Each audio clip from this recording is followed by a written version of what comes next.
Well, hi guys, it's that time. It's our Bible teaching snippet of the day. Well, let me start by saying it's really good to be back here with you today. I had no intention of not recording a teaching and uploading it yesterday, but yesterday was the election. My husband and I got up, we went out and decided to vote and was planning on running just, 3 or 4 little short errands, and it turned out to be an all-day affair. His cell phone has been acting up and it won't charge, and he's having some issues, so we decided to go ahead and try to replace that phone, and we ended up at 2 different AT&T stores. Long, complicated, okay, but here it is, 8 p.m. and we're still out trying to get him a new cell phone. But let me say this, today I am going to do a teaching and I am uploading it, and I am going to go back and talk about the series that I started, way back in I'd say mid 2019. I started talking about the false doctrine of hell. Now go ahead, I'm just going to go ahead and say this, and that way people, the naysayers, can go ahead, get mad and leave, and you won't have to waste your time listening to these teachings. So, the false doctrine, I like to call it what it is a lie. The lie about eternal conscious torment in hell or a lake of fire. I'll start this video with this. This usually pretty much sets the stage for what I'm going to teach. Jesus here is saying to love your enemies. And if you read the rest of that scripture, that verse, it says, love your enemies so that others will know that you are sons or children of my Father. Okay. So Jesus is saying, if you love your enemies, people will recognize you as being children of my Father. Why is that? Because his Father loves his enemies. Okay. But then we say that the Father and Jesus are going to torture their enemies in hellfire forever. Okay, let's think slow on this. Does that mean that Jesus commanded us to live at a higher morality and ethics than he himself or God the Father does? Love your enemies. Forgive your enemies. But then we say that God's not going to forgive his enemies, and he is not going to love his enemies. Guys, we've got some problems here with our doctrines, okay? So there's that. So let me talk about the religious lie of hell, okay? The lie about eternal conscious torment in a place called hell or a lake of fire began to be taught in the Roman Catholic Church by St. Augustine in the 5th century, okay? Prior to that, none of the 6 schools of, if you want to call it back then, the seminaries, okay, where they went and learned and studied the Bible, to teach the Bible and to teach scriptures, none of them taught hellfire and damnation. No, they all taught reconciliation through a judgment, punishment, purification, and reconciliation. Did you just hear that? Okay. So when people accuse me of teaching error because, well, we don't need Jesus no more, that's a lie. They're making up stories. I've never claimed that we don't need Jesus. We all need Jesus. We need Jesus now and in the afterlife, okay? All right. They say that people are getting away with stuff, and that there's the claim that there won't be a judgment or a punishment. That's not true. Okay. There is a judgment, but the judgment that there will be a punishment or a correction applied, okay? The judgment, that punishment for that is geared toward reconciliation, punishment that yields correction and reconciliation. The hellfire and brimstone false doctrine from the Roman Catholic Church of the 5th century is retributive. Retributive is another way of saying retributive. Okay. It is about nothing more than getting even and punishing and not forgiving. Okay. So, I've already said that one more time. I taught all of that in the beginning of the series, okay? Today, what I want to do, I think, is I'm just going to give you a little bit of a backdrop here. When I did my teaching 2 days ago, I mentioned Hades, okay? And I did not have this printed out. I think I might have left it on my printer. But here it is, Hades. Right here, it tells you where Hades came from, okay? And it was actually the first time that they've been able to trace it back in some writings. The word Hades was like in 1582. But anyway, let me read to you what the printout says. And I got this highlighted. Number 1, the Greek god of the underworld. Number 2, the underground abode of the dead in Greek mythology. Okay. And number 3 also says Sheol, which is the Old Testament word for the grave, the realm of the dead, or the unseen realm. Okay? All right. But I want to read you the part about did you know? I think we need to read this. In Greek mythology, Hades is both the land of the dead and the god who rules there.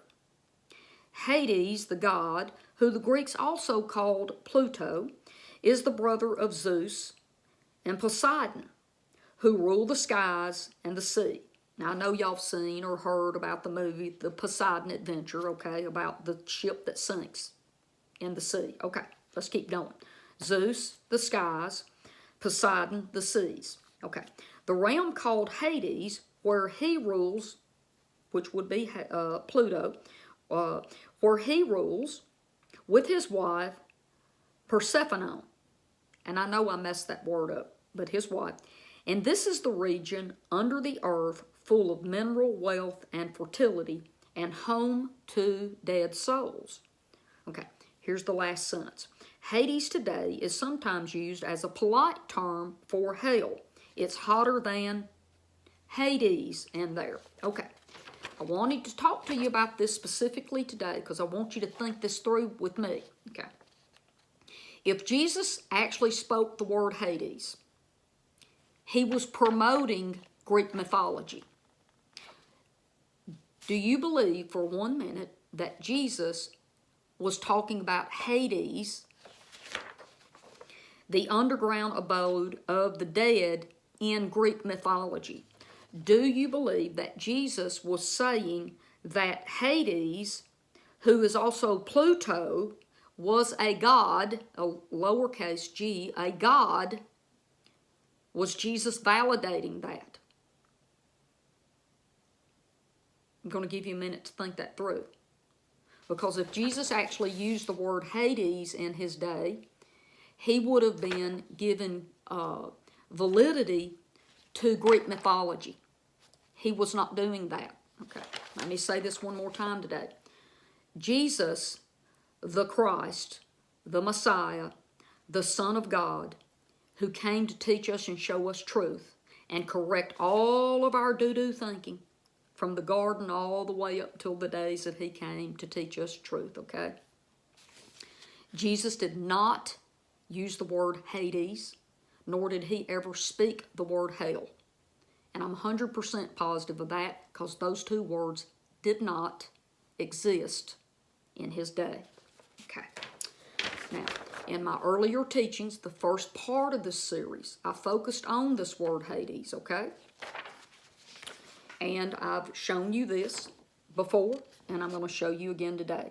The word Hades is number 86 in the Strong's Concordance, okay? And it even says here, Hades, the name Hades or Pluto, the god of the lower regions. Orcus, the netherworld, the realm of the dead. Okay. Now, it's actually used 11 times total in the New Testament. Now, Sheol is used like 65 times in the Old Testament. I'm not going to focus on that because no one taught hell in the Old Testament. None of the Jews ever believed in hell, and they don't today. Only, the Christians here in America that know everything. We've got the only inspired Bible. We've only got the correct version of the Bible, and we have a corner on truth because, we're Americans, right? Yes, that was mean, but it is true. We think that, guys. Now, come on. Okay, so here we have 11 times the word Hades that was put into the Greek scriptures. Jesus did not use the word Hades. The Old Testament Sheol is the place of the dead, the grave, or even yet the unseen. Okay. The words that Jesus was using that relates to what has been translated as Hades is the unseen realm, and we can call it the grave if you'd like to. So I want to show you all of these 11. I talked about all of those when I did this teaching. Today I'm going to go back and I want to talk about one specific verse here, just real quick.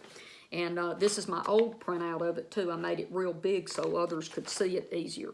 I'm not going to read all these off. It's 11 uses. I will post this sheet so you can see the 11 uses. I want to bring up 1 Corinthians 15:55.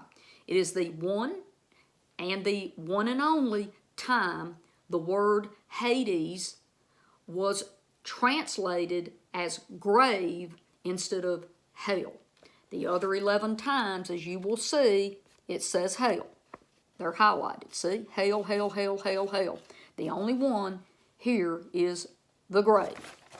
And I'm going to read this to you, 1 Corinthians 15:55. O death, where is thy sting? O grave, where is thy victory? And then Paul starts talking about how Jesus defeated death and he has defeated the grave. Okay. Now, I'm going to give you a what if. What if the translators had been consistent in translating Hades as the word hell? Let me read to you what that would have said. O death, where is thy sting? O hell, where is thy victory? And he went on to explain that Jesus conquered death and hell. Well, we can't have that, can we? So, as we see, we go over into the book of Revelation, and it talks about how Jesus defeats death and the grave. But we can't let Jesus defeat the doctrine of hell, can we? Although, for some reason, out of the 11 times this word was translated as a place of torment, flames, and hell, burning fire, right here, it didn't fit theology and doctrine, so it was changed. It was actually translated properly. So, anyway, that's as far as I'm going to go on that. Okay, I think for the rest of my time today, but what I'm going to do next, okay, is I printed this out, and this is going to show you how many times the word Gehenna is used. I'm going to talk about this tomorrow, okay? But it's used 12 times. It's a totally different word. Hades and Gehenna, two completely different words. Hades was the unseen realm, not a geological place on earth. Gehenna is a geographical place. It's the valley of Gehenna, and in the Old Testament, it is the valley of Hinnom, or the valley of the sons of Hinnom. So we'll talk more about this tomorrow. And then I've got this little one here, the one use of the word Tartarus in 2 Peter. That's going to be real quick too. But for the rest of my time, I want to say this. I want to make sure that we know. I just want to give you a little bit here. Let me pull my iPad up, and I got something saved I want to talk to you about real quick before I let you go. Hell in the Bibles. In 400 AD, I rounded up to that. It's like 392. 110 times the word infernos was for the first time put into Scripture by St. Jerome. And by the way, he didn't believe in eternal conscious torment and hell. St. Jerome, the one who translated the Latin Vulgate, and he is the great-great-grandfather of your King James Bible, because that's ultimately where the King James was translated from, if you follow it all the way back to its roots. Jerome believed in punishment for correction and reconciliation. He put the word infernos in his Bible 110 times. There was no set Bible in English until 1382, and Wycliffe did his translation, and he made it even worse. He put hell in the Bible, the word inferno in the Bible, 122 times. And you're thinking, well, that should tell us something. Let me give you a little more. Tyndale comes along in 1525, and he has 0 times the word hell in his Bible, and his Greek text was compiled by Aramaeus from several manuscripts older than the Latin Vulgate. Okay, and then we have the Cloverdale translation of 1535, and it has hell in it 0 as well. So I just wanted to give you that little bit of information today. Well, I've used up all my time today, so it has come time for me to tell you that I love you, and I will see you right here tomorrow. Bye-bye.